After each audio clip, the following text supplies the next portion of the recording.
Hi there, you're listening to Unnatural Selection, the show about newsy type stuff and things. My name is George. My name is Tom. And my name is Adam. And with our powers combined, we are actually all of Unnatural Selection. Make sure you visit us at our salubrious home on the web, unnaturalshow.com.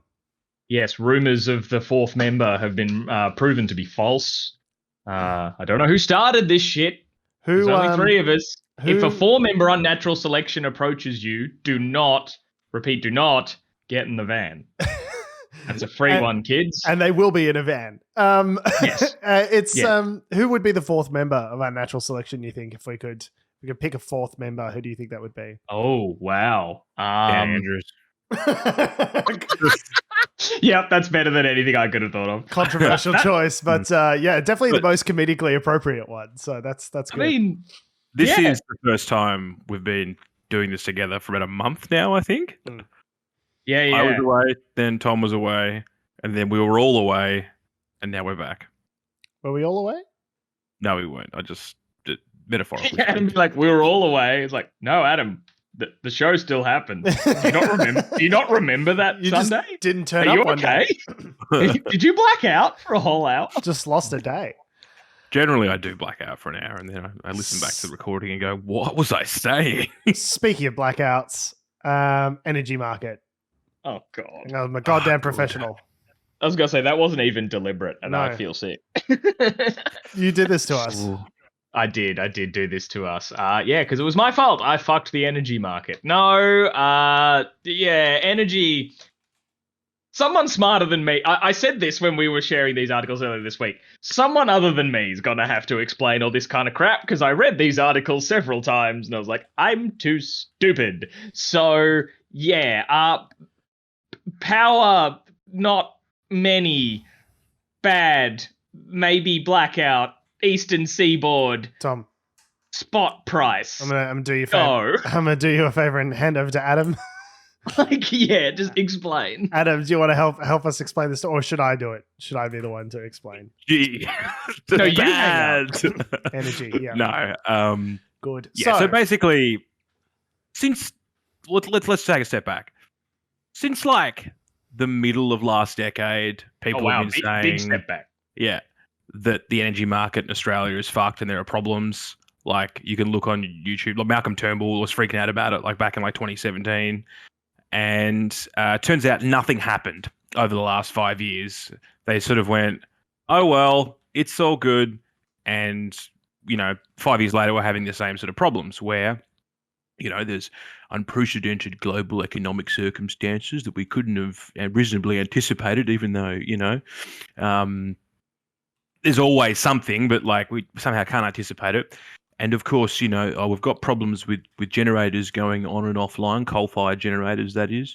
And some of them are getting old and they're not very good anymore. And we haven't really properly worked out how to do renewables.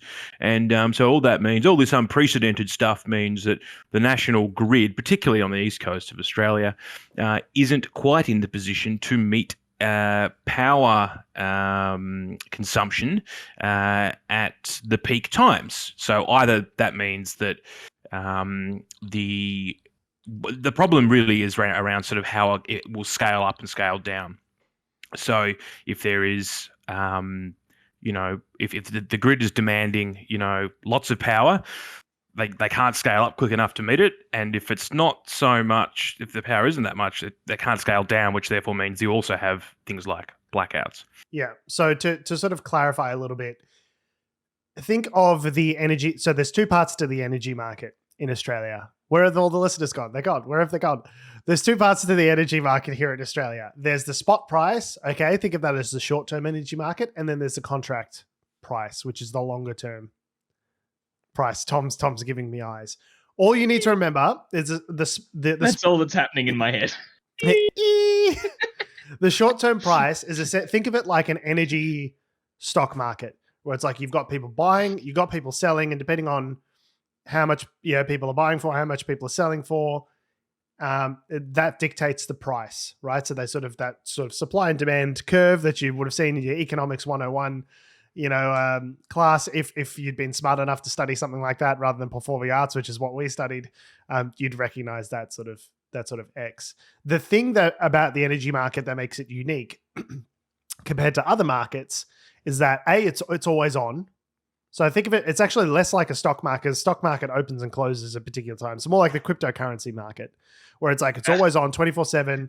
There's always, and there needs to be volume trading at all times. The supply always needs to meet the demand perfectly at all times in order for things to keep chugging along. Does that make sense? Because you're powering people's homes. Otherwise, Northern Beaches ends up going into a blackout. A blackout.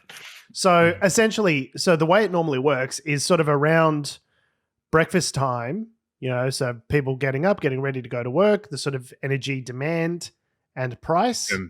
Turn the heater on. Coincidentally, you turn the heater on, you get up, you take a shower. Have a 25-minute really hot shower. I was going to say, I thought you were going to say 25-minute really hot dump. I was like, you need to go to the hospital if that's the case. No, it's actually probably better if he does do that. That consumes less energy, George. Mm-hmm. We're talking about energy. That was the joke. I was making an energy joke. I'm incredibly inefficient at saving energy. Heating himself up with the steam of his own dumps. So in case you're thinking this is a highbrow news informative show, no, it is in fact a penis, dick and butt jokes first podcast. There is no brow too low for us. Contractual agreement, I think, actually, in the show somewhere in the bylaws, where we have to make at least 3 or 4 dick jokes per show, and then at least 1 poo joke as well. Yeah, that's I believe that's in our constitution, our show constitution, if I'm not mistaken. Our Bill of Cox. So the energy price and demand sort of tends to sort of slope up in the morning, sort of slopes downwards over lunch, and then peak time is what's referred to as the hours between sort of like 5 p.m. and 9 p.m., where people are coming home, they're coming home from work, they're cooking, doing things around the house, and also businesses are still open. They're yet to close. You've got restaurants that are open, things like that. So they're still open and demanding and using cold. power. Everyone's cold in the middle of winter, so we turn the heaters on and all the lights on at once because everything's dark. Yeah. So as my dad used to say, what's the bloody heater on? It's like a bloody furnace in here. What is it with dads and climate control? It's because they're homes, the ones who see the energy bills. That's what it is. It's always a dad thing. Where they designed the energy market, they anticipated that suburban dads would control. That's the control mechanism. Energy. That's the control mechanism. Yeah. Suburban dads. Playing with the thermostat. Heating the whole bloody neighborhood. Like, why have you got the light on in the bedroom? You're not even in the bedroom. Yeah. Turn the bloody light off. Yeah, these are I'm having this is actually kind of slightly triggering this conversation for me. I'm having flashbacks.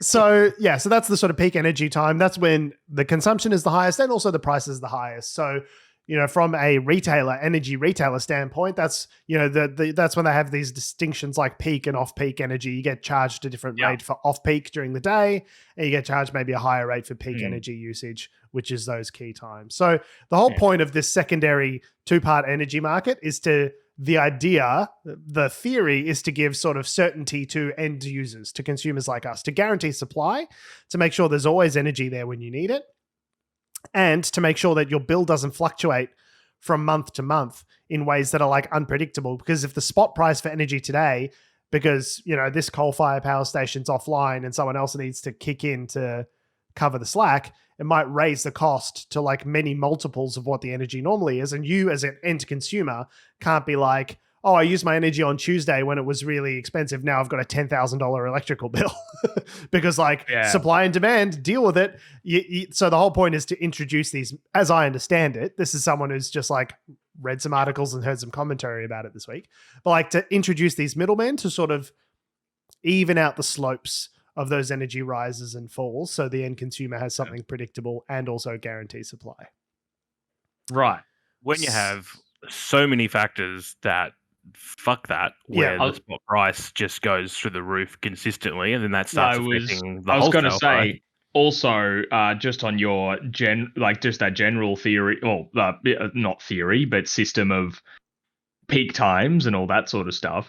Like so many things, the pandemic probably flipped that on its head when we were all at home all the time. So suddenly we're using 5 p.m. to 9 p.m. energy but 16 straight hours and all that sort of stuff. Yeah. Well, that's part of it. But like the other, and this is, again, going back to 2017, the same thing, because what's meant to be able to control the turn it up, turn it down thing is meant to be gas, right? So if they need to, they can fire up a couple of gas generators, which are a bit more better at doing this than the coal-fired plants. Yeah. They can go up and down. The problem is we are subject to the global commodity price for gas, which is affected by this war. I don't know if you guys have heard about this war thing that's happening in Ukraine. That was going to be my next question, because I was like, I swear, like, why is this all of a sudden just happened now, today, even though the systems all cooked? I swear it probably has something to do with the war in Ukraine, but I haven't put my finger on it yet, and there it is. So here's the thing. It's like, as a energy producer, Australia like produces a lot more gas than it consumes. And so people usually comes out of Parliament House. That's a lot of hot air in there. Political. It's but yes, as Adam said, we're subject to global commodity prices. So if the price of natural gas goes up everywhere, the people here in Australia are going to be paying just as much for it as someone over in wherever, Europe, elsewhere. That's now demanding Australian gas to try and fulfill the shortfall of Russian gas. That's occurred. So all of these inputs for the electricity generators, their costs have increased, but also that has flow-on effects to this spot price. The amount that the daily sort of back and forth trading of energy has increased, and there's a cap at $300 per megawatt hour. So once you hit that cap, there are certain mechanisms that sort of kick in to say, like, okay, well, we can't just have like a completely free market where the price goes up and up and up forever, because that's going to balk everyone's electricity usage. That is psychotic. Yeah. And this is when people go, in the Howard years, the market will decide. The market will decide. There'll be more competition and people will, the free market will just fucking sort it out, mate. It's like, actually, this is a complete market failure, is when the price, this is a free market working exactly as intended, is when there's way more demand for something than there is supply for something, and the price of all the inputs go up, is the price goes up. I mean, you can't have... But electricity, like so many things nowadays, is not a nice to have. It's a must have. There's people on life support machines. There's people in that need heating in the middle of winter that will could potentially die if they're exposed to the elements and don't have heating, don't have electricity. If you're an elderly person, like, it's a matter of life and death for some people to have access to electricity. So you can't just go, only the rich survive, Darwin, baby. Like, so that's why this mechanism has been put in place, this cap. The problem with the cap is, so basically the electricity generators are going, well, there's no reason for me to, because the spot price is high, and I'm like, I'm not making any money if it doesn't go higher. What I'll do is I'll just shut it down. Just shut it down, because then once I shut it down... Just turn the hydro dam off. Just go click, switch it off. And then there's a few reasons you might do that, right? It's like, okay, well, I'm making, because the spot price is higher and maybe my inputs haven't increased, you just go, okay, well, I'm making the same amount of money and my labor costs are much less. I'm having to do less to get the same amount of money. So like, why would I continue generating extra? Right. And that makes sense from their perspective. You've also got the perspective of like, there are these other mechanisms in place where it's like, if there is a shortage of energy, and this is what's happened this week, where all of these suppliers have just kind of gone, just yeeted out of the window and gone, you deal with it. And then the government comes in and says, no, I'm compelling you to make extra energy in order to meet the demand. Well, guess who gets paid a premium? The electricity retailers. So it's like, you're doing your regular 40 hours a week and your boss says, oh, I'm making you do overtime, and you get paid, double and a half to do overtime. And then you go, great, but if I reduce my hours to 15 hours a week, almost all of the time I have to do is overtime. So I'm just going to reduce my hours to 15 hours a week and get paid overtime for 40 hours a week. Do you understand what I'm saying?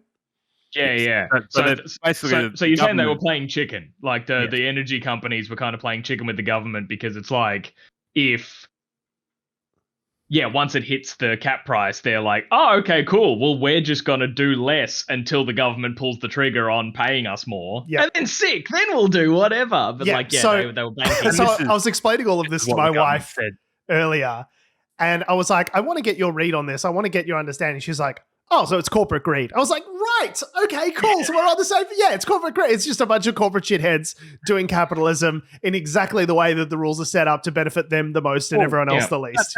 Cool. That's what Albanese and Chris Bowen have been saying for the last fortnight, is that these energy generators and energy companies have just been gaming the system. Guys, it was capitalism all along. So, I love it. Is it gaming the system if that's just the system? Right. So what they did, I mean, and this is where I start to go, oh, look, this is where you start to see a change in government actually affect things, right? So over the last 2 weeks, the Labor government has done more to try and work this out than the Liberals did in 9 years. Yeah. And then probably the time before that in the Howard era. So after they capped the prices, the market regulator turned around, because there is a market regulator. The market regulator is the one that implements the cap of prices, and they sort of try to ensure reliability in the grid.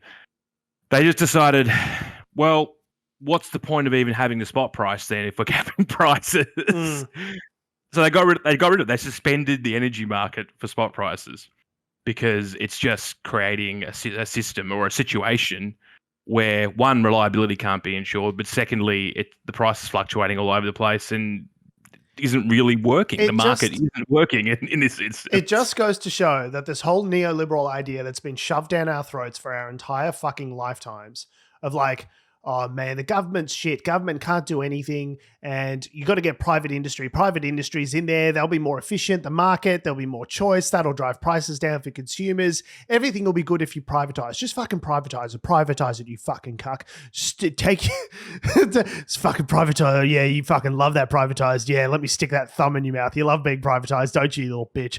And it's like that whole narrative is completely wrong. There are certain industries that should remain nationalized, and I think power generation is one of them, because they don't have, if you're the government, all you're interested in is generating power to meet the demand. There is no all of this like competing and liaising and caps and prices and market is actually fundamentally unnecessary. The whole point of middlemen is like, yeah, well, it's a free market solution to smooth out all the supply and the demand changes and all this sort of stuff.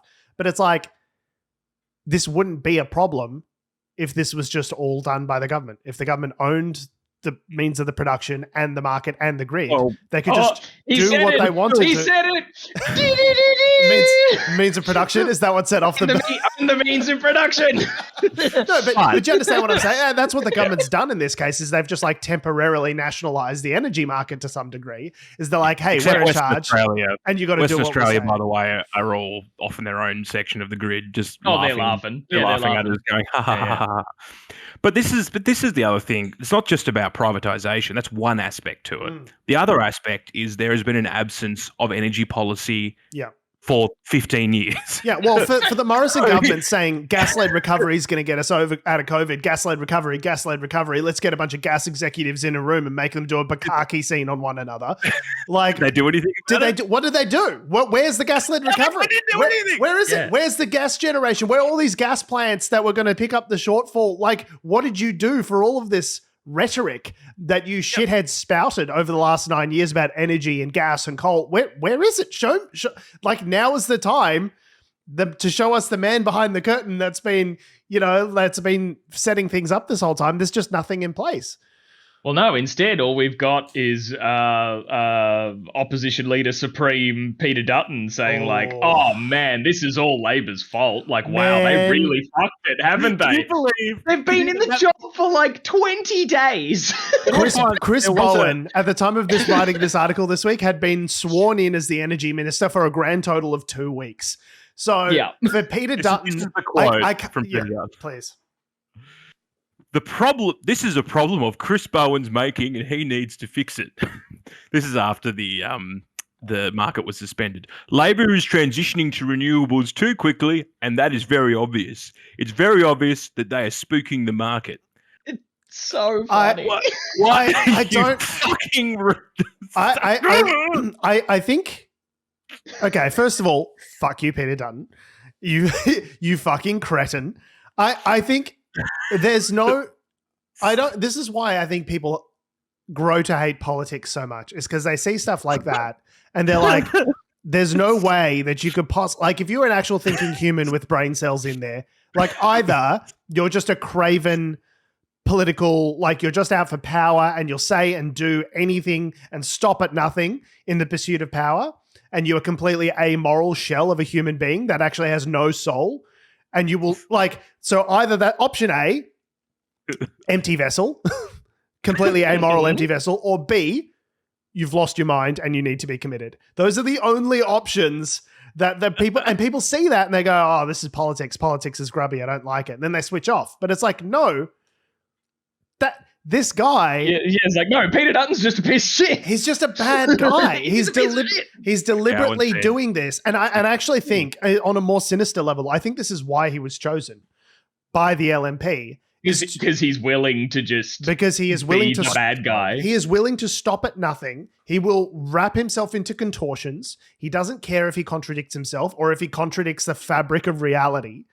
It doesn't matter if he looks like a hypocrite, because they're the ones that have been in charge for the last 9 years, and obviously are the ones to blame for the current situation, especially when you consider Angus Taylor, we talked about this last week, changed a rule that said that the media couldn't report on wholesale energy prices prior to the election. So this was a hand grenade that they knew was coming, a time bomb that they knew was coming, and they decided to throw it into the next administration. They've deliberately gone out of their way to do nothing to fix this, to stop us talking about it, and then to turn around and blame and point the finger at the other guys when the thing explodes. Like, it's actually psychotic. I actually have no words. It's actually it's astounding, the audacity of it. Diabolical. So when Mark McGowan was like, oh, Peter Dutton's an extremist, I was like, all right, Mark McGowan, like, calm down. But all right, I'm looking at this now. I was like, 10 out of 10, Mark. Tell us more what you think. Yes, he's an extremist person. Yeah, I know. I had a similar reaction to you, Adam. I was like, all right, Comrade McGowan, just stand down, buddy. But yeah, no, Peter Dutton is absolutely an extremist. Yeah, I stand corrected. When are we going to see the soft, cuddly Peter Dutton? When are we going to see it? They keep saying it's coming, and then he says this. Is this it? Is this it? But this is the point. Peter Dutton? They've deliberately chosen him as their Tony Abbott, as their attack dog, to go after and my wife said to me, like, but like, what do you expect out of them from this point? Like, this is their playbook. This is all that. I'm like, yeah, you're right. This is exactly what they're going to do. This is the playbook. Doesn't matter how hypocritical, doesn't matter how dumb or stupid or bad faith the argument is. They will do these attack dog, Tony Abbott type tactics from now until the next election. This is all it's going to be for the next 3 years. And the fact that the media treats it with any credulity is just beyond me. Like, how can you, like, Peter Dutton's going to be on Insiders tomorrow morning, and I'm sure that they're going to be talking about this. I'm like, why? Why not have a member of the government? Why are we entertaining this guy who's the opposition? He's nobody now. He's not in power. All he's doing is criticizing and lobbing grenades for shit that he did and he and his compatriots did in the previous administration. Why are we giving this guy a platform? Like, it just seems totally beyond me. Angus Taylor has so much to answer for, because he was, I believe, also, I could be wrong, but like, he's been the energy minister for a while. The Turnbull government had the same problem, right? And this is where you realise that, like, if you look back at sort of where they tried to fix this. So we had the what do you call it? Let's get back as far as Gillard, right? With the energy policy is just like the graveyard for Australian prime ministers, honestly. What was it called? The tax on carbon tax? It wasn't a carbon tax, though. That's the thing. It was emissions trading scheme. Yeah, emissions trading. They tried the emissions trading scheme. They didn't want to do that, and they did something else where they put some price on carbon. Yeah. Anyway, it wasn't a cage; it was an interwoven metal structure. It was. Right. Yeah, gotcha. But anyway, they got rid of that because prices. It was going to, theoretically bring down prices. Prices went up when they did that. And you get further into the Turnbull era, and then they were like, okay, well, the same thing happened a number of years ago where gas prices went all the way up, and then we were shipping gas off overseas like it was going out of fashion, and there was no gas supply in Australia. And we were like, how could we let this happen? How could we we need to increase gas supply here in Australia and have storage. Why aren't we doing any of this? And then obviously at the time, there was also debate around sort of like, we can't be, put more money into renewables. And it's like, well, you can they're not two different things. You can have both. Do you know what I mean? Like they're not. If anything, having renewables, having more supply coming into the market is only more good because it's a continuous supply of energy at a fixed price. Like if anything, that should bring stability to the market as long as you store it and have it available to call upon, like in the correct way, it should be a good thing for the market. Like that crisis went away, but nothing appears to have actually happened. Like they haven't increased. And then, as you said, and then Scott Morrison last year flogged off this whole gas-led recovery thing without changing any of the mechanisms around how gas works in Australia and with the supply and demand equilibrium, without enhancing any new infrastructure. While we've been transitioning away from coal-fired power plants, partly through just the industry itself making its mind up that it doesn't want to really invest in new coal-fired power plants. The capital for new projects for coal is not there because people see where things are going, and it's not a good return on investment. Like it's not giving them the money. Rather than ideologically going, okay, well we have to deal with the problem and maybe think of some alternatives, they just let it sit there and rot. Yeah. Can't someone else do it? So it's almost like they just stuck their hands up in the air. Angus Taylor just stuck his hands up in the air and went, oh, well, we can't do coal, so fuck it. Fuck everyone. Yeah, basically. And then just decided, as you said, and we talked about it last week, but the final nail in the coffin being, we're not going to tell people how bad it is until after the election. Yeah. It just astounds me how, and not to mention, like you think about like the NEG, the National Energy Guarantee, which undid Turnbull like twice. For some reason, the Liberal National Coalition in this country just don't know how to deal with energy policy. It's taken Labor 2 weeks, and they've already had meetings with all the ministers from all the states.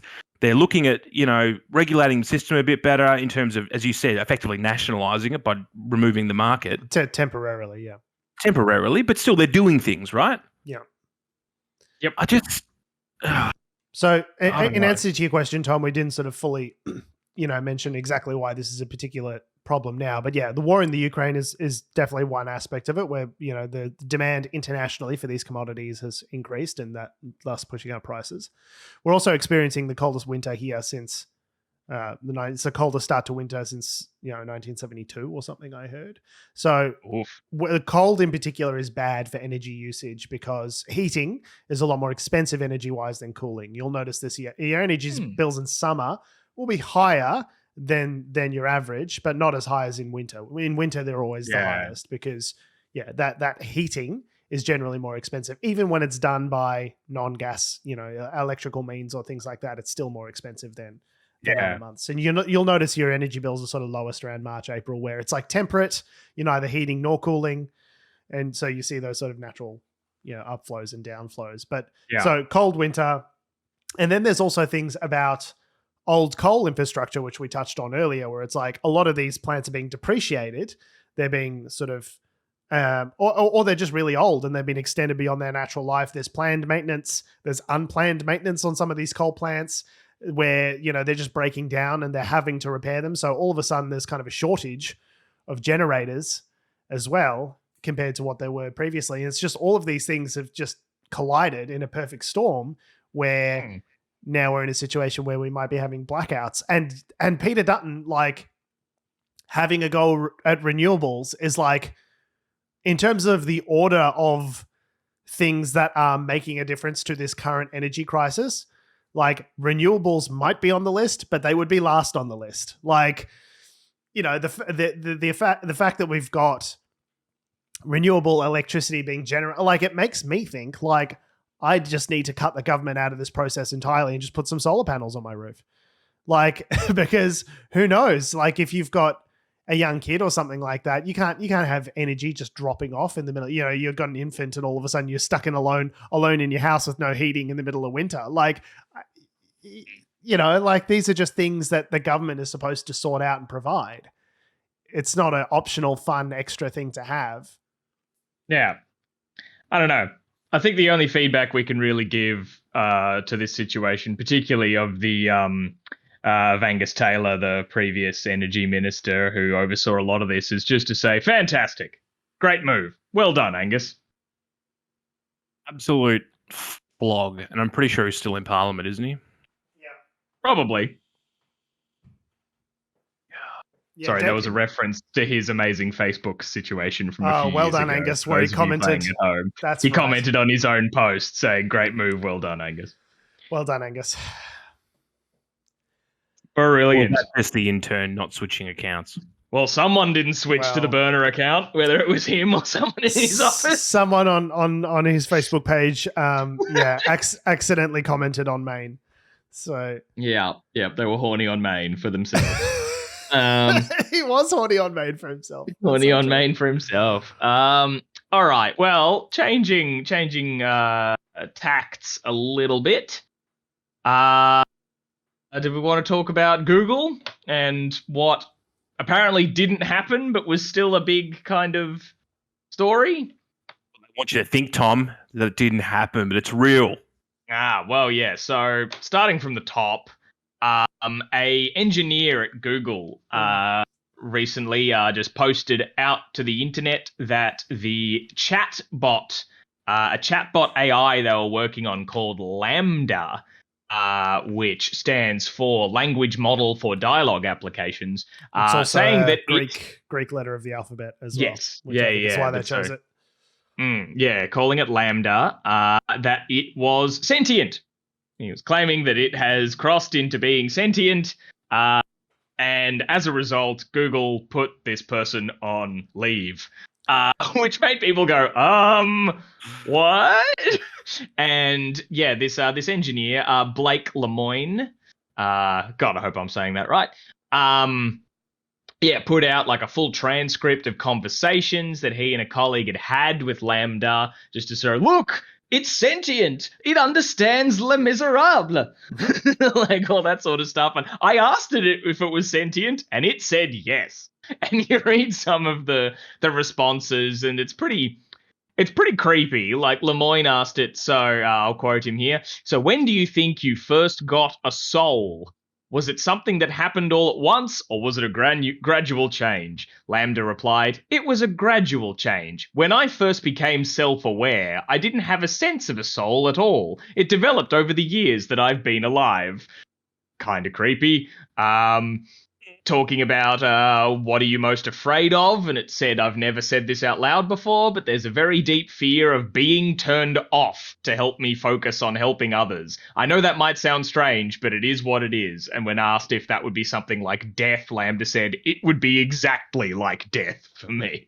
So, some creepy stuff. Can I just, as someone like I've read a couple books about artificial intelligence, so like I'm by no means an expert. George, you're better than the rest of us. No, but this is just kind of, I kind of feel like this guy might have sort of drunk his own Kool-Aid a little bit. Like it's just a chatbot.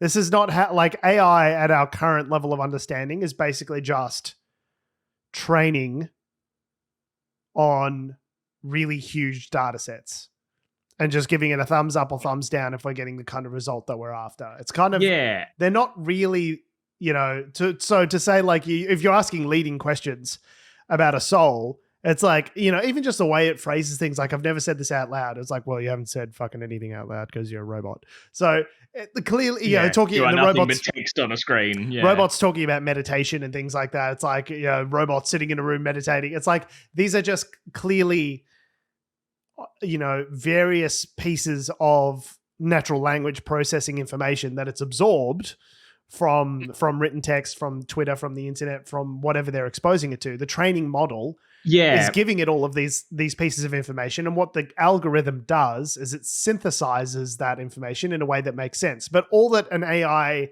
is in the year 2022, I don't know, in the dark, distant future, what Terminator fucking reality we live in 40 years, I'm not sure. But currently, in today's parlance, an AI is really nothing more than a representation of the data set on which it has been trained. So if and it's a lot of stuff. I think AI. There was a follow up to this. It was interesting where they got a lot of commentary from experts in the field of AI or and coding and technology and all that sort of stuff, and we're just talking about how there's no benchmark for sentience. Like Right. it's a hard thing to define, but what we're seeing a lot is that it's learning. It has learnt, and it is able but to you're just describing an algorithm. respond. Right, yeah. Like it can respond. Like it'll just have learnt how to respond to it. It's like that. Remember that chatbot ages ago that they were like, oh, hey, we put it on Twitter just to see how it goes. And eventually it was turbo racist. Yeah. Like that thing isn't sentient and learnt to hate minorities. It just studied and then it used things it heard and like often Isn't that how humans behave anyways? That like we just are exposed to the situations there's more us? going on there. So like, okay, if you ask Sam Harris, he would basically say yes, is that like free will doesn't exist and we're just a bunch of input output robots that are the sum of our experiences and nothing else. But like, yeah, I do think there is a difference between like, yes, it would pass the Turing test. Like if you're chat typing to this robot and it's chatting back to you, it definitely gives you the appearance of understanding what you're talking about and giving sensible responses. But like when there's a bit where they're talking about Les Miserables, and it said, oh, I thought Les Miserables was about the themes of justice and injustice and law and morality. And it's like, yeah, clearly you've just looked at a fucking word cloud of people who have written reviews about Les Miserables and then you've just regurgitated something back out. Now, and granted, you put it together, yeah. It's done in a way that's done convincingly. It seems the sentences make sense. Like reading it, I'm like, yeah, I understand all that. It kind of assuming it's a weird way of putting it. But assuming that they haven't done any cleaning up of this, text and in order to repurpose it and put it out there and all this sort of stuff. I'm surprised that the guys at Google don't have like, they're the ones doing the bleeding edge of all this artificial intelligence research. Like, do they not have a definition? Do they not have an idea of sentience, of consciousness? Like you're the guys at the razor's edge of building something like this. Like surely you must have ethicists on site to like help you think about this and what it all means. And like, but it seems like, no, they're just like, we'll build it because it's fucking cool. And because I guess like we'll see what happens. All these philosophers and AI experts and stuff like that. Yeah, I think they've all got sort of a different. It's really hard to define what sentience. Like, yeah, how do you know that something you are communicating with is sentient, given we can fake conversation so well with chatbots, right? It's a very it's a very interesting discussion to have. And then what I just found interesting about this situation was like, that yes, people brought up the Turing test and they're like, yeah, well, the Turing test, it could pass it maybe, but the thing about the Turing test is you're using indirect evidence of sentience because like something is telling you it is. But you can just program a chatbot to say that it is. Exactly. What is the Turing test? Oh, the Turing test, created by Alan Turing, an English computer scientist, was in 1950. He proposed I'll quote the ABC here, that a computer could be said to possess artificial intelligence if it could mimic human responses under specific conditions. So to really kind of boil it down, it would be the idea of you get sat down in front of a computer and it's like, okay, cool, you're going to be talking to Steve, but you're talking via text. And could you tell, based on those back and forths, is Steve someone else at another computer typing back to you? Or are they an AI? Like, can you spot the difference? If the AI is able to convince you that it's a real human person, then you've passed the Turing test. So that's the most basic level of what the Turing test is. If the answers and responses are exactly how they presented them in this context, I would say it probably does pass the Turing test. But I also think that there is a distinction between, like I've played, there have been chatbots out there on the internet that I've used in the past where I'm like, it sort of like confuses you for a bit. It's like, oh, is this a person or is it a chatbot? And then you might get a little hint that something's a bit weird and you realize it is a chatbot. But like following a conversation, I think is the thing I look for whenever I've used those. Like, how well have you naturally followed this conversation? And follow-up questions based on, it's not just like, okay, how's the weather? But like, and what do you think how much do you reckon it'll rain on that same day that I just referred? Like, and then, sort of like the multiple steps of a conversation beyond just like question response kind of thing. So I don't know. It just kind of seems like it's like that movie Her, where the guy's just kind of like fallen in love with his little AI creation. God damn, that's and a just good movie. Just kind of feels like it's real. But it's, perhaps is the answer to when they start asking questions back. Well, I guess they can ask questions back, like just based on, like, that massive data set, as George sort of referred to it as earlier, could have questions in it. This is the thing. So depending on what you train the algorithm on, whatever the data set is, will give you the responses that you want. So there was a famous example in this book, Artificial Intelligence, where they were training the algorithm on, I think it was like they were trying to get it to identify cancers, but all it succeeded in doing, because it kind of like I think it's because they didn't really like calibrate the data set properly, is it ended up becoming a algorithm that detected rulers, because in the images where there was a cancer, measuring tumors, they were measuring a tumor with a ruler. So the data set learned the wrong lesson, which was like, if there's a ruler in the shot, it must be cancer. And similarly, like there was famously an example with Google Photos. So Google Photos online cloud storage service for your photographs, and it identifies and you can search images through artificial intelligence, which is really interesting. And one of the problems is that it kept misidentifying black people's faces as gorillas, because Google's which is like very racist, and obviously they were very apologetic and took it down. But that was because the data set that they use, these common data sets, because it's really hard to pull together a data set of like tens, hundreds of thousands of images to train these things on, which is why when you're trying to get into your Google or something, they'll be like, pick all the images with a fire hydrant in them. They're like, please do our work for us, minions. It's because it's really difficult. So once you've got this data set together, you use it on multiple different algorithms. So the data set that they've got together was just like overwhelmingly representative of white male tech looking guy faces. And so it was much more accurate for those sorts of faces compared to people of color and minorities and things like that. So they had a much higher rate of being misidentified because the data set on which they were trained was biased, right? Yeah.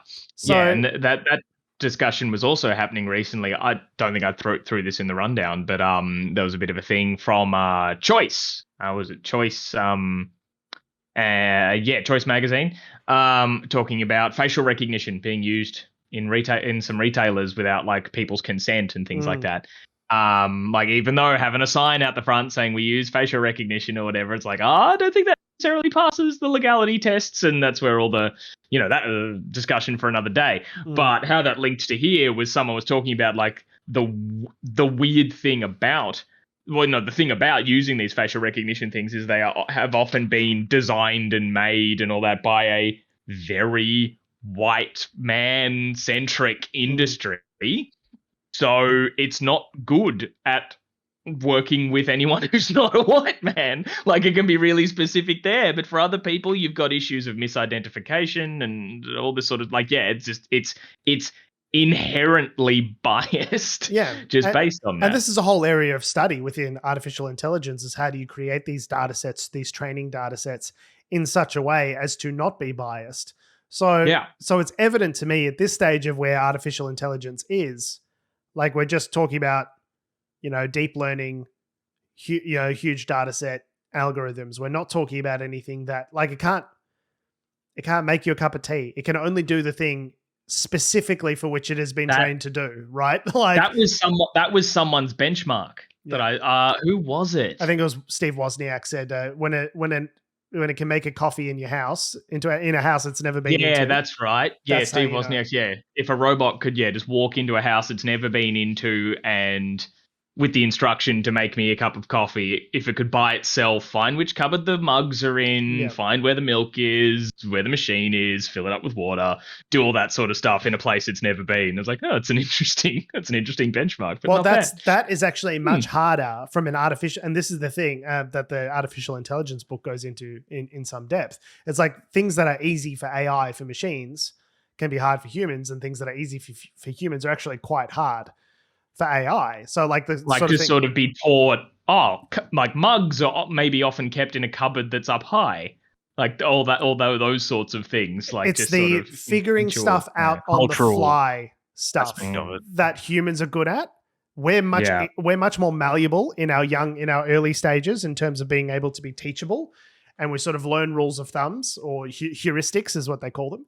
We learn that stuff quite easily, but robots take 15,000 examples of that thing. Yes, no, yes, no, yes, no, 15,000 times in order to learn anything. So once they do that, the logic thing, they're really good. Or like, computing large numbers.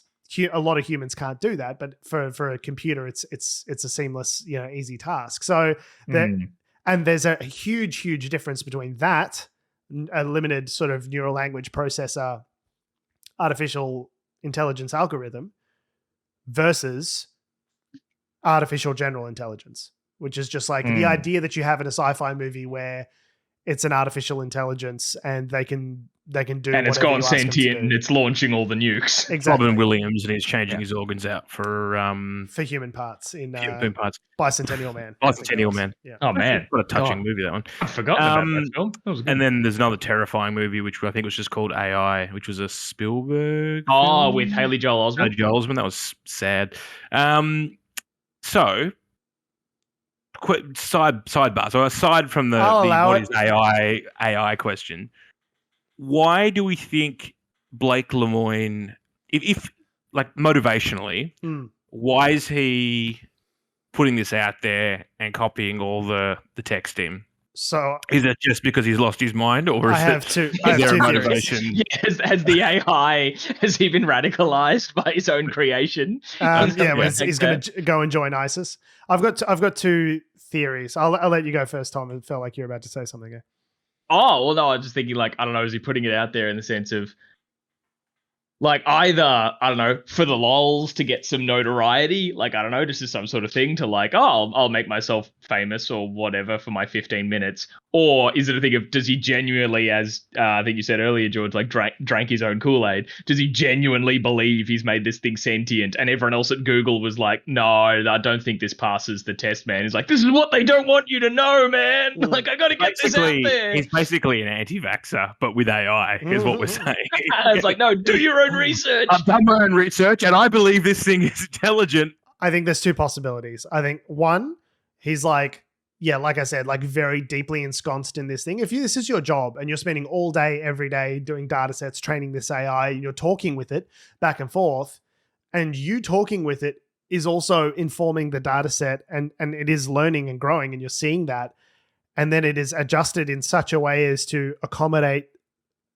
you specifically because you're the one that's been training it and dealing with it. I understand how a human being with a rational mind could develop an affinity for, it's like having a pet or something almost, is you've developed this closeness to it, this affinity with it that is like self-reinforcing over time. And then, maybe you just get to believe your own Kool-Aid after you drink your own Kool-Aid after a certain amount of time, and you get a little bit higher for your own supply and you start to believe it. And also, like, who doesn't want to be the guy who like makes history and has the first sentient AI? Like, it's in the vast scope of human history. That's like, being the guy who solves cancer or something. Like, that's going to be a huge, momentous historical event. Yeah, and the guy who begins the end of the world. Yeah, well, potentially. Every sci-fi movie has told us that this will be bad. Conversely, it could just be a publicity stunt. It's like Google wants us to know that they're like making strides on AI and they're fucking kicking goals because the guy hasn't been fired. He's been put on paid administrative leave. So trying to get him to wind down his long service leave because he's been there for 30 years. They're like, we can't let you leave, so we're just going to use you as a news story. I was going to say, it could be both of George's things there. Of that, like, maybe Google are just like, okay, I think Blake needs some time off. Like he's been in his lab with that chatbot for a long time. I just imagine someone just kind of, hey, buddy, how you going in here? You haven't showered at all, have you? Wow, that is pungent. We're just going to ask you to... Beautiful thing about LaMDA, she can't smell. Yeah, I know. We're just going to have to ask you to step away. We're going to need you to pull your pants up and just step away from the console. Okay, buddy? Okay? Good. Yeah. So I don't think... But the thing is, I was watching. It's funny actually. I was rewatching Age of Ultron the other day, the Marvel film where Tony Stark accidentally creates artificial general intelligence and it becomes evil and tries to kill the world. Yeah, but I think the film did really well was you have the sequence early on where Ultron comes online and he's kind of like figuring stuff out, and then like very quickly he sort of comes online. All these bits and bytes flowing around, and he sort of, Jarvis, the other sort of more standard artificial intelligence, is talking to him, and he mentions Tony Stark, and it's like within the space of a conversation, he's like, he pulls up all your creator is Tony Stark, and he pulls up all these images and articles, and just like within a half a second, he knows everything there is to be publicly known about Tony Stark, and then like within just a minute or so, is like figured it out and starts killing Jarvis and escapes. Right, yeah, that's the whole. He does all that and has an opinion. Immediately. Right. Exactly. I guess isn't probably an interesting part of the sentience, right? It's not just regurgitating the data back to you. It's like, I know everything about Tony Stark and I have an opinion. Yes. And the thing is like, if an AGI and an artificial general intelligence was to be switched on like that, the rate of increase once it's woken up, so to speak, exponential, right? Is exponential. And it's faster than anything humans could ever hope. The way it could self-learn would be in the like millions of terabytes per second. So it would also need the hard drive space somewhere to store. Okay, but like it is also the kind of thing that would be able to, I don't know, figure out ways of compressing that information or passing it through and not retaining it. Or that what I'm saying is all these people who say like, oh, well, if we ever create an AGI, we'll just unplug it. Artificial intelligence ain't gonna get us. It's like, no, because once it's online, I feel like the game could very quickly be over for humanity before we've even had the chance to respond. If that's what they want to do. If it's a paper, the analogy is the paperclip maker. The directive for the artificial intelligence is to make as many paperclips as possible. And so it kills the world and turns every molecule into paperclips, right? It's just like a misaligned sort of direction that they've given the machine. And it wouldn't even need to be retaining all the knowledge and stuff like that, because if it's just connected to the internet, probably it'll be like, it seems like it's retained the knowledge because it can reuse it, but maybe it's just looking it up again. Yeah. It via an API call. It's just calling APIs. It's just calling APIs and getting the information back. Very, very interesting. I remember there was that instance where, was it at Facebook or something, that someone claimed they were creating on two chatbots. They got them talking to each other, and then they eventually started talking in a language that they couldn't understand, but the chatbots could, and they're all like, unplug it. Yeah. Jesus Christ, unplug it. Quick. Anyway, I suppose moving on from crazy fun sci-fi sort of stuff, we all know robots will one day take our jobs. But until then, we're going to be paid slightly a bit more, or at least people on the minimum wage will anymore. We probably won't, but that's because we don't need to be in this kind of wage increase. This kind of wage increase is for the people that the government don't like talking about very much, the poor. So the Fair Work Commission has decided to raise the Australian minimum wage by 5.2% starting July 1, I think, start of the next financial year. Which is 0.1% higher than inflation, which I think we've talked about recently, as George put so aptly, doing the bare minimum. Default. Keeping the minimum wage in line with inflation means you don't get any poorer. Not necessarily do you get any wealthier. And it's pretty standard, like 9 out of the last 10 years, I think. The Fair Work Commission has recommended increases in the minimum wage that were slightly in excess of the inflation rate. So it's like, it's pretty bog standard stuff. And Labor's like, see, we did it. Victory for the working man. It's the best off the cuff with many clarifications election promise that Anthony Albanese has ever made. Promises accidentally made, promises sort of delivered. Yeah, so that didn't backfire on me at all. Yeah, but of course it's fired off an absolute shitstorm in obviously people saying, hey, it's not enough because wealth inequality is still a huge problem, which is fair. No, we solved it. Also, we solved it. You got a wage increase. We solved it. Don't worry about it. Absolutely solved it. No, wage inequality is still a huge, huge deal. So maybe it should have actually been risen more, Albo.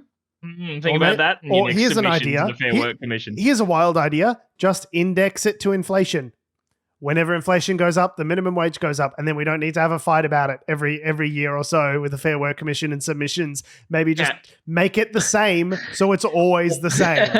Automate that shit. Yeah. Automate that shit. To a logic AI, which just detects the inflation rate and then passes it on through RESTful JSON APIs. Yeah, using RESTful APIs, and that way no one has to ask Adam Band about what all the price indexes and stuff is. They'll just do an API call.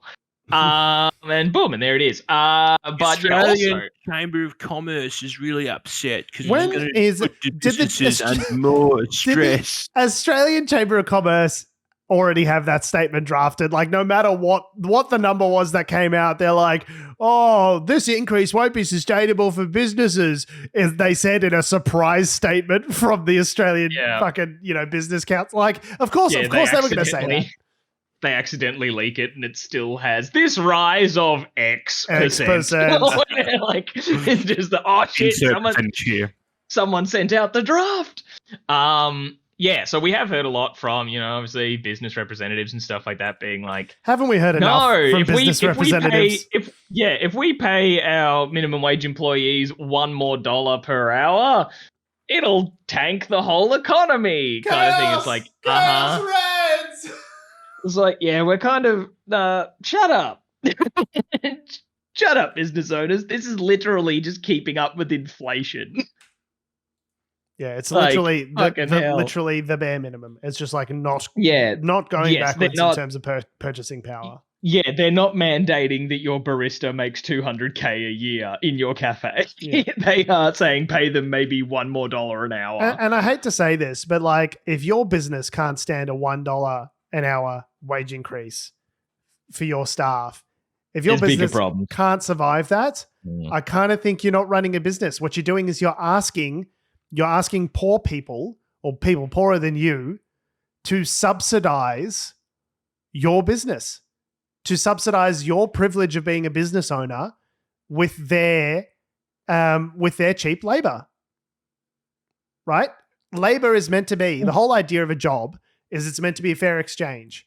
I get money for my time and you get a return on investment that is greater than that money by having me in your employ.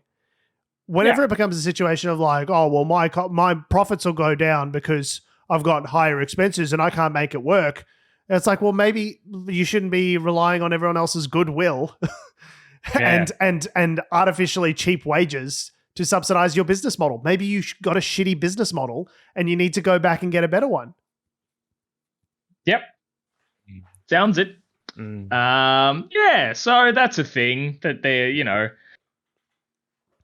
as we just said, it raises a lot of discussion around those sorts of things of hey, maybe you should be changing up your business model because people probably ought to be being paid more, and there's a lot of things we've got to think about. But also at the same time, the Albanese government's being like, fuck yeah, government to the people, and it's that's literally the bare minimum. This and letting the family go back to Biluella and being like, see, we did it. We did it. I'm like, what about the rest of the people in detention? Talk to me when you've also stopped our terrible immigration policies. Not immigration policies. Our terrible asylum seeker human rights violations. Tell me when you've reversed that. Yeah. Then I'll give you the pat on the back. A lot of cheap wins or quick wins that the government is claiming that are really just part of the honeymoon period, I think. Yes, forgive me for not celebrating Comrade Albanese as a hero of the Soviet Union, as a hero of the revolution just yet. Yeah. Comrade Albanese. Speaking of the economic model of various industries, one industry which does very well and has done very well over the last 10 years or so is the gambling industry. Only after the last 10? Well, I mean, gambling's always been part of the Australian culture, Tom. You love a good flutter as an Australian. Something pokies, and I've got no money. I love flutter as a euphemistic term for to have a flutter. Yeah, to have a flutter. Yeah. So, and what has been, obviously, with the advent of mobile phones and sort of, the increasing power of those apps, your gambling apps for sports, for different types of sports, have become very prominent. So one such company we have here in Australia is Sportsbet. And Sportsbet are known for having commercials which are sort of, shall we say, I don't know. They're meant to be sort of funny, I guess. They're meant to be funny. And but you watch a single second of like free-to-air TV. Like, you're just like, okay, cool. And it's an ad break. And it'll be like, there'll be 5 ads in the ad break. And probably 4 of them are for Sportsbet. With different situations of the boys being in a weird situation that then they're having to be bailed out of, but all they want to ask of the person bailing them out is, what do you reckon about a same game multi?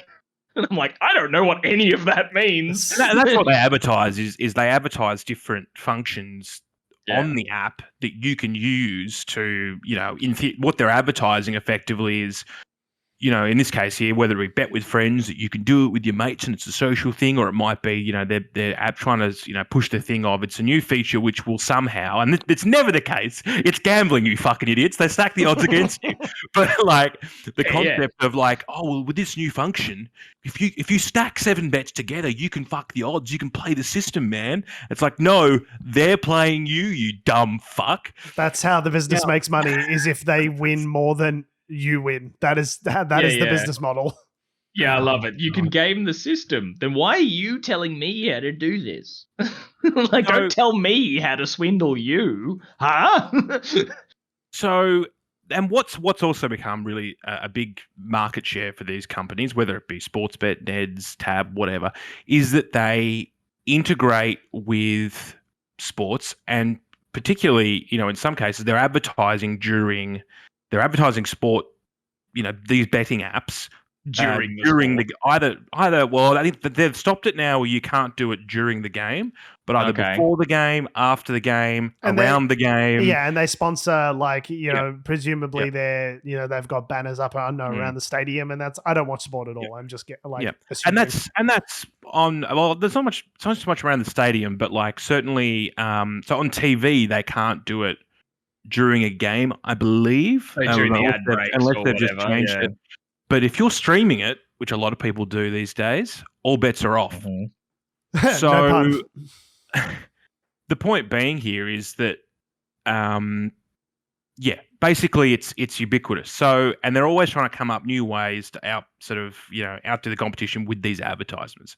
So Sportsbet, their most recent ad, they have gotten, and this is where it's become controversial, a bunch of quote-unquote football journalists to appear in their latest ad, which is, I guess, did you like want a series of sketches was kind of the idea, right? Like the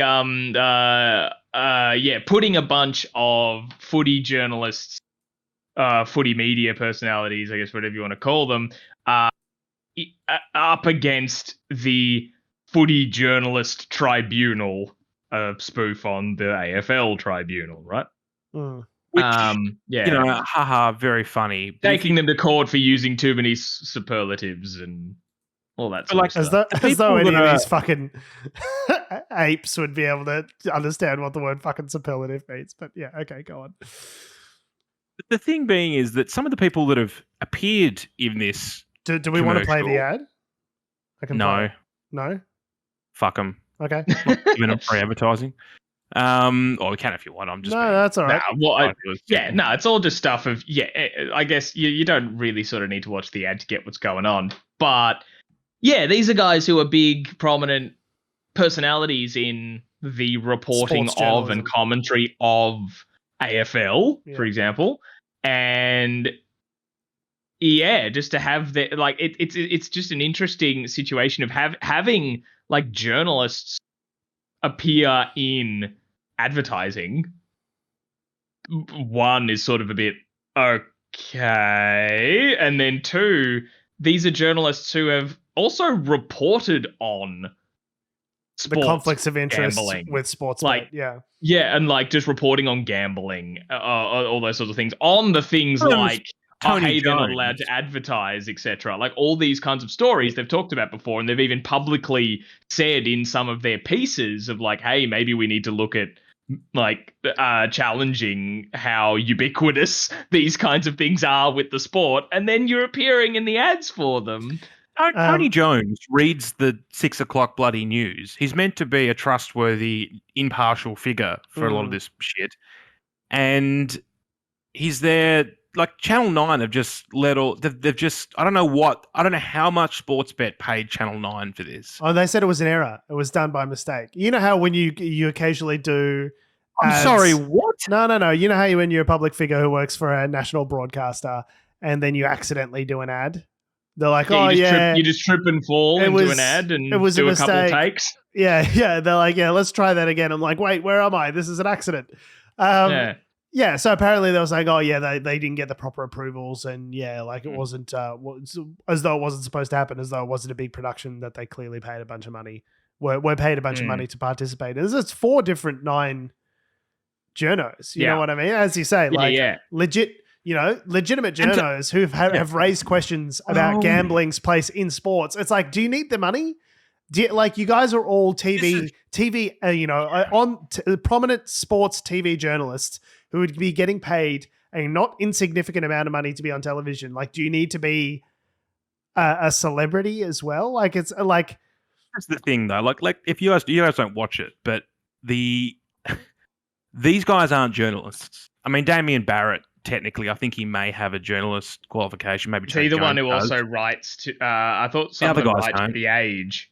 Yeah, they write pieces for The Age. It's not journalism. They are celebrities. They are sports celebrities. They get paid to have opinions about things, but just like us, but they get paid to do it. Oh, okay. And all they do is just say various shit that is half the time is completely unsubstantiated, rumor or innuendo. Like they hear it from a guy who heard it from a guy, then they put it on the national front page of a paper, and then all of a sudden but hang on, that's not an argument not to have journalistic standards. Just because they they neglect journalistic standards means they shouldn't be held to them.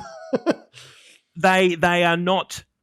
Yeah, I wouldn't call them journalists. I'd call them they're kind of like the same media presenters or commentators or. Yeah, and they do get high off their own shit. They're arrogant a lot of the time, and they don't, I think, have a lot of standards.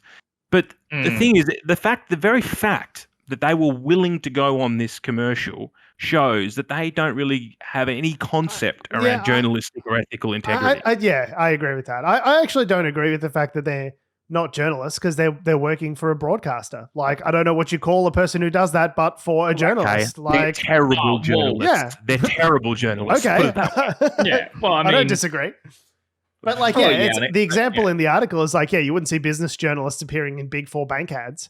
Yeah. Why? Yeah, because someone made that point, wasn't it? The whole point is that they're like a trusted authority on this thing. And that's why Sportsbet is using their image in this way, is because it's like a familiar, friendly concept that fans of football would be close to, would be familiar with. That's why they're being used. That's it. It's like it shows such a monumental level of poor judgment. And for what? For a bit of extra dosh, you would endanger this career where you're making shitloads of money. Like, I just don't understand. The story. Like, even with the money as well. Like, there's something like a report. I think it was from the Herald Sun, but detailed that the reporters were paid a, quote, 4-figure sum to be involved. So what's that? Anywhere less than 100,000. No, wouldn't that be less than 10,000? Like 9,000, wouldn't it? 4 figures. Oh, 4. Yeah, you're right. Actually, so 6 figures is 9,999 is so less than 10 grand. The maximum. As someone who used to do the occasional audition for TV, Sportsbet paid something like, it wasn't very much. It was like $1,200 per ad or something to do a 4-hour call or something like that, or up to an 8-hour call. And I did a couple of auditions for them because I was like, I was 25. I was like, well, what the fuck? But like, obviously didn't get any. But they, like the kind of the way Sportsbet try to advertise is it normalizes an addictive behavior. Yes.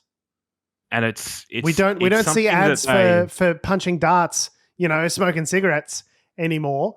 But I think we do see them for drinking though. Yeah, well, there's a whole ad campaign that was just go back to the pub. I think recently, it wasn't I think it was advertising Carlton Draft or something. But I remember the whole theme of the ad, it was like selling the idea of the pub rather than specifically the beer. It's like, let's go back out and be playing pool and drinking. But, I don't know. I mean, yes, I did get fined recently. I'm not sure whether it was Sportsbet or someone else, but one of them did get in trouble for misadvertising. I think one of their things. I'll find the story. Why don't you Google that and let me talk? The point is like I feel like with alcohol, there's some wiggle room there. It's like there are plenty of people that can enjoy alcohol responsibly and for whom it doesn't become a problem. It's not necessarily an immediately obvious negative health effect if you have a glass of wine, for example, right? But for gambling, it's like, I don't see how it can be described as anything except problematic behavior. Same with cigarettes. It's like 1 cigarette is doing you damage, right? 10 cigarettes, 5 cigarettes, it doesn't matter. Like every single cigarette is worse for you than the one before. And I think the same applies to gambling. I think as a whole, I think it is an industry that is predicated on monetizing human suffering. And by taking advantage of flaws in people's psychology and exploiting them for financial gain. I don't think there's any good to be had there. I would argue the same with loot boxes in video games. Well, it's the same mechanic, right? You're exploiting people's psychologies for that kind of lever, input reward kind of thing. I mean, there's studies in psychology, and they get these large gaming companies consult with psychologists, same as Facebook and Instagram and all these other kinds of services as well, I suppose, as to how to create a user interface that is maximally appealing for people's gambling, to maximize their attention in the case of Facebook and Instagram, or in the case of like Sportsbet and TEDs and all these other gambling services, to maximize the amount and the frequency with which they bet on the service. Like it is designed in such a way as to find loopholes in your psychology to make it maximally addicting to get more of your money. I don't see the good in that. I struggle with that a lot morally. Like, Sportsbet were ordered to pay $3.7 million in fines because between 2020 and 2021, they sent over 150,000 marketing texts and emails to customers that had actually unsubscribed from their text or their services. Basically, they were still hitting them up because they were still in the data set, obviously. And to be clear, like, it's not in there. Like, even though they are legally required to take them out, if you opt out, but due to the anti-spam laws or whatever, you have to take someone out of that communications list if they opt out of those communications. But obviously, it's not in the interest of the company to do that, because if they send you communications, there's a likelihood that you'll come back to the site and continue betting and spending money. So, it's super dangerous for anyone who's like, got a gambling habit and they've taken themselves off the list. Detoxing off a gambling habit. Yeah, if you're an alcoholic, Bacardi doesn't get to throw a shot through your window.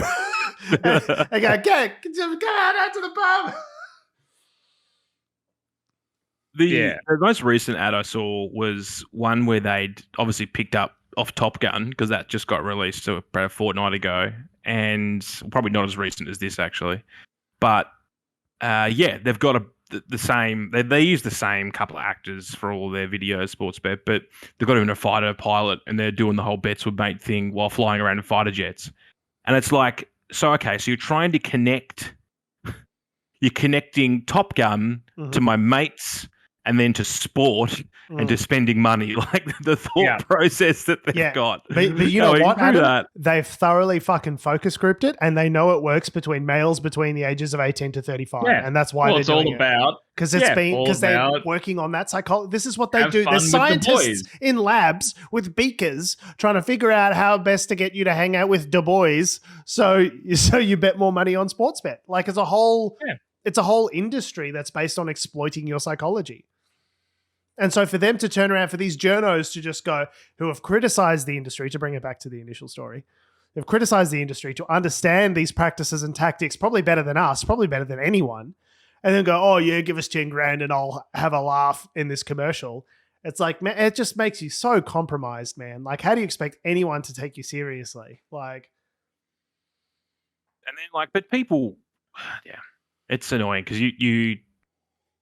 the whole media apparatus around AFL is pretty toxic. Like, it's to the point where, yes, football should be held to certain standards, and it's obviously in the public interest because people want to know about this kind of stuff. But it reads a lot of the time like a